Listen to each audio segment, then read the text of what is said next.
Law Day, celebrating the profession and recognizing its importance. Today's event featured a prominent speaker, but one who is not a lawyer. Our Ethan Kibbe joins us now with more details. Ethan, good evening. Mike and Eva, good evening. Doris Kearns Goodwin is among America's foremost historians. She's famous for her biography of figures like Abraham Lincoln and the Roosevelts, Eleanor and Franklin. She's no stranger to the legal field either. She might not be a lawyer, but the subject of her latest book, her late husband, he was a lawyer and a presidential advisor, widely regarded as excellent in his field. Goodwin today answered questions and offered her thoughts on the state of democracy and the importance of law during a session moderated by Steve Scully. The Warner Theater event drew both lawyers and students from around the region to hear the noted historian.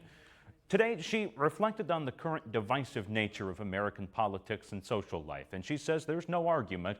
These are hard times. But, she says, America has moved past troubled times before, and she says it's up to all of us to find common ground.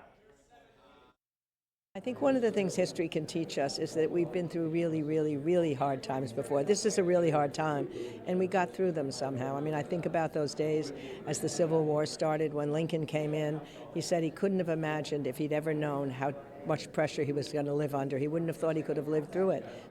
This is an important election.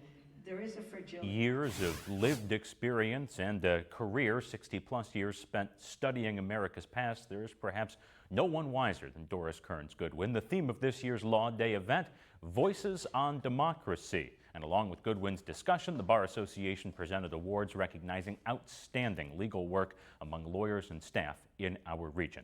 More on this coming up on Erie News Now at 6. Ethan Kibbe, Erie News Now.